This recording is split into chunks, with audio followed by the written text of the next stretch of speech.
Welcome, my dear farmers. Today I'll take a bit of time to explain a few concepts that you need to observe in your tomato production. Allow me to start by talking about your nurseries, because of course one of the most important things that you need to look after, or you need to make sure that it is right, is actually your seedlings.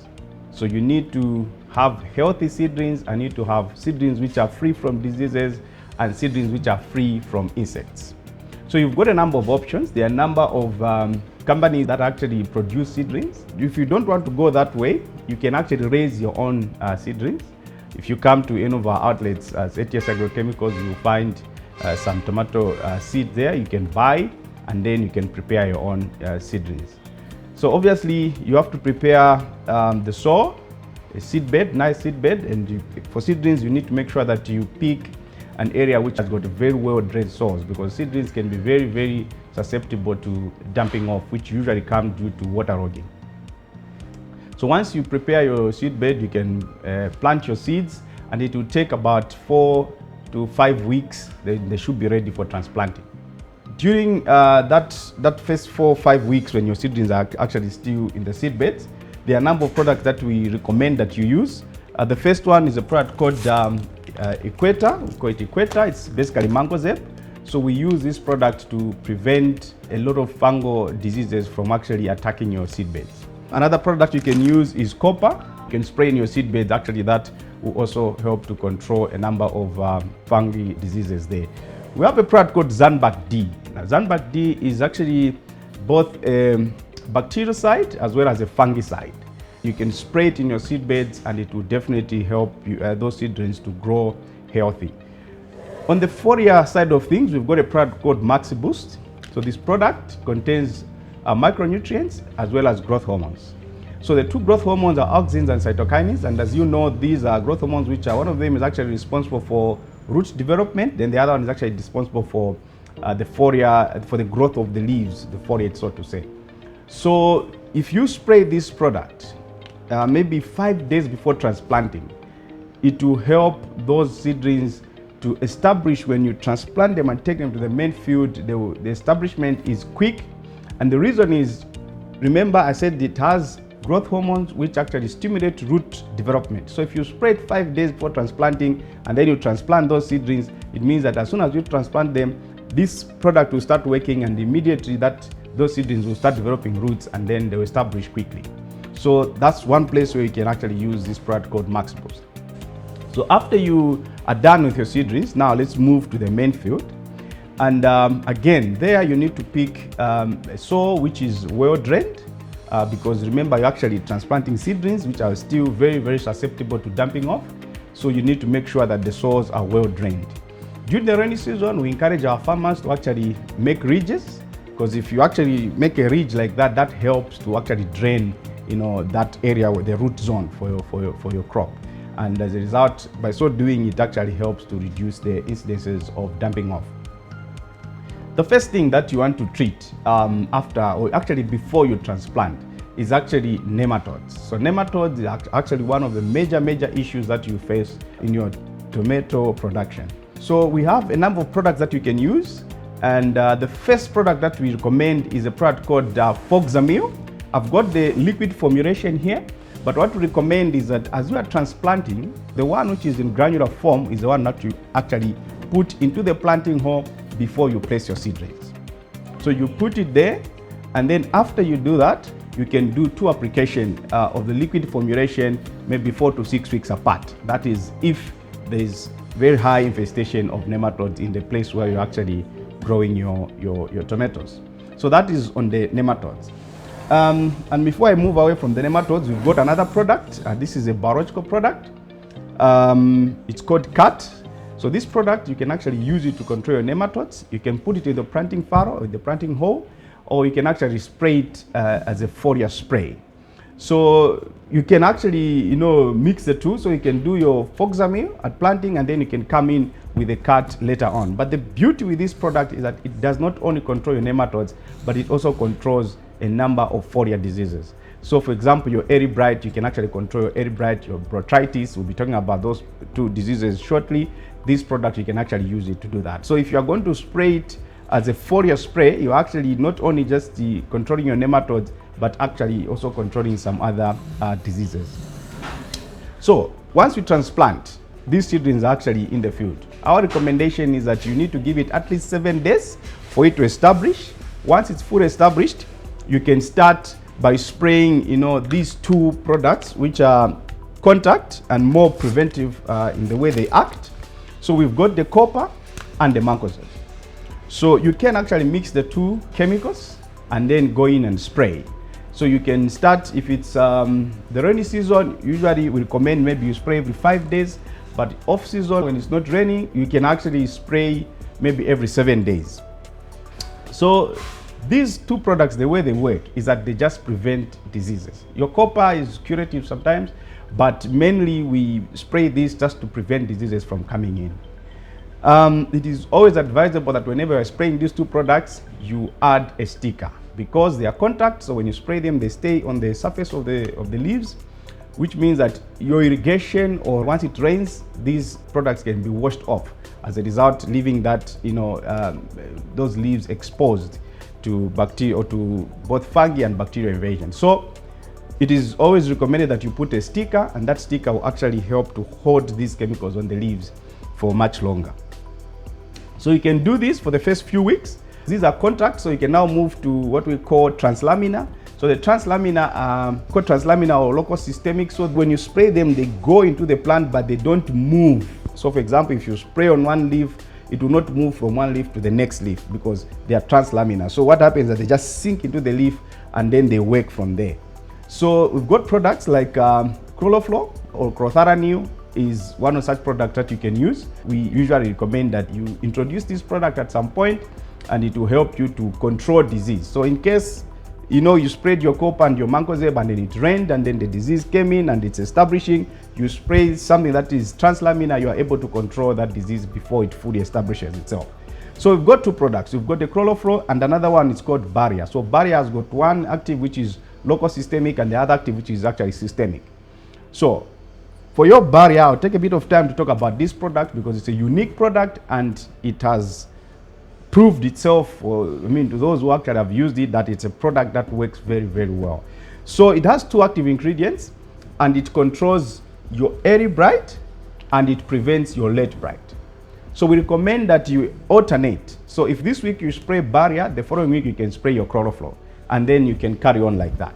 So by so doing, you're actually managing your resistance. Your Chloroflor will also work against early blight, and your Barrier is actually working, controlling your early blight if you have it, but preventing your late blight, like I said earlier on. Every 4 weeks, we recommend that you use a product that is fully systemic, and the product that I have in front of me here is a product called Inhibit. So Inhibit is basically azoxystrobin plus tebuconazole, and this is 100% systemic, which means first of all, it's curative, so you are spraying it, it will control whatever diseases are there, but also it has very strong preventive properties, especially from your azoxystrobin that is actually one of the actives in this product. So we recommend that every 4 weeks you actually spray this product. Why 4 weeks? Because usually this will give you control for at least 20 to 30 days when you spray it. So that is why we actually recommend that you go every 4 weeks. You can go in with this, which is fully systemic, so you spray it, you are cleaning the whole plant, and that will definitely help. We've got other products that you can use. We have a product called Zanbac D. So Zanbac D, you can actually spray it early.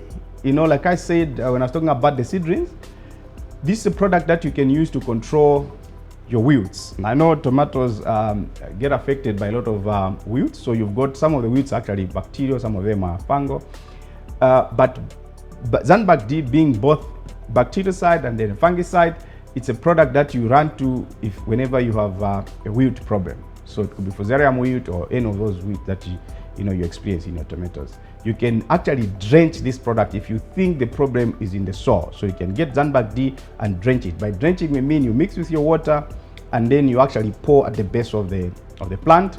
Or sometimes we use a knapsack sprayer. You remove your nozzle and then you just water, sort of as if you're watering, but you're just putting this chemical direct into the soil. So if you're suspecting that the disease is coming from the soil, you can use a product called Zanbac D, and that product works very, very well. Another problem that you are going to face is botrytis. Botrytis, very similar to your erybrite, and most of the times we actually tend to confuse erybrite and botrytis sometimes. But I will not go in details, but of course the differences are there and are very, very clear if you pay attention. So your barrier again is coming back. So 3 diseases that we're talking about. I talked about erybrite, preventive, late bright, curative and preventive as well, and then it also controls your botrytis. So this product, if you're growing tomatoes, is a product that you need to make sure that you have in your chemical room.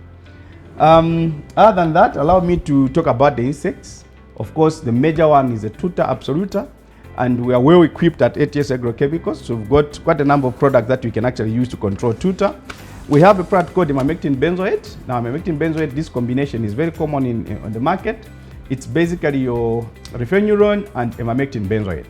So we have this product, and you can use this product whenever you have tuta absoluta. Another product that we have also is a product called Napoleon, which is imamectin benzoate plus chlorphoazuron.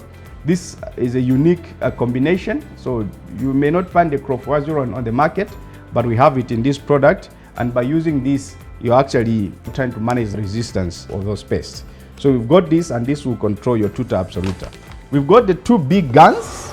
So in front of me here, you've got a product called Stewart, which is indoxicap. You can use this product to control your tuta absoluta. And we also have a product called Coragen. So these, we call them big guns. Probably what we recommend is that you don't need to spray these over and over. Maybe you need to spray just a couple of times, maximum 3 applications in a season if you've managed the disease very well. So we've got these for your tuta absoluta. What we recommend when it comes to tuta absoluta is that it's always better to start spraying when you see the insects. Because unlike the diseases where most of the times we spray, we have these preventive applications. For insects, you can go that way, but sometimes it's not advisable. It's not the best way to go about it. The best is you have to do scout. You scout so that you know exactly what sort of insects you have, and then from there now you can go in and be able to choose a product that will control that particular pest. Another insect pest that you'll find in tomatoes is whitefly. And for whitefly, we've got a product here called Karahari, which is imamectin benzoate plus your acetamiprid. So this will control your sucking pest, which includes your whitefly, as well as your tuta absoluta because of the imamectin benzoate that is in there. Other than that, you've got the bollworms. And so these products that I've actually mentioned here, these insecticides, they also control all the bollworms that you'll find in tomatoes. There's another problem that you actually find, which is known as blossom end rot. So blossom end rot comes in mainly due to lack of calcium. So what happens is that the base of your tomato, the fruit itself, you see that it starts to sort of rot. And that is usually due to lack of calcium. So the treatment for that is that you need to apply some fertilizer that contains calcium, and you'll be able to actually solve that problem. On the foliar side, I earlier on talked about Max Boost. So you apply your Max Boost 5 days before transplanting, but even after you transplant, you can spray this product. It will help the crop to establish. We recommend that you spray it early so that you can get those roots to grow quickly and early in the season. That will actually give you a better crop going into the main season. Other than that, you've got other products like Crop Boost, which is a combination of NPK, and then there are other micronutrients there. But basically, we actually recommend this product you have to spray it during the vegetative stage of your crop. Once the crop goes into reproductive stage, of course, your crop nutrition there has to change. You don't want to give it more of your nitrogen, because now you're going to confuse the plant. The nitrogen is mainly for your vegetative growth, and now you need certain elements once it moves into your productive stage. If you come to ATS, we've got a product called Rapid K. So Rapid K contains phosphorus and potassium.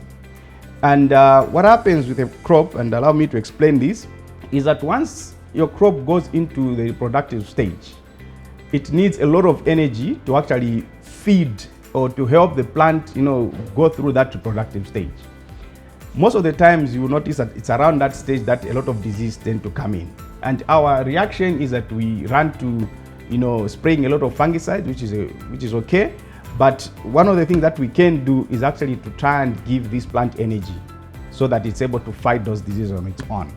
So the first product that I recommend is a product called Rapid K. So it's coming in as a foliar, but it will definitely help you to sort of fight disease indirectly, because your Rapid K contains the P, phosphorus, which once you apply, it goes into the plant and it's just giving that plant that extra energy. So it needs energy to feed the developing fruits, but it also needs energy to support itself. So if you give it that P there, you're actually giving it extra energy, so it's able to do that as well as, you know, remain healthy and fight diseases. Then it also contains K, which is your potassium, and potassium, as we know, is actually very important when it comes to yield, as well as when it comes to quality of your fruit. So Rapid K is a product we recommend once the tomatoes goes into production. Another product that we have is a product called Alexin, and Alexin is a foliar, but it's a plant immune booster. So that's what it does again. So you spray it around that time in combination with other, your fungicide, and all it does is it just makes that plant more healthier, and that plant is able to fight diseases. Those are some of the concepts or ideas that I thought I should share for today. And thank you so much for your time. For more information, please visit us. Then we can go in detail and we can talk about the application rate and a few other things. Thank you so much.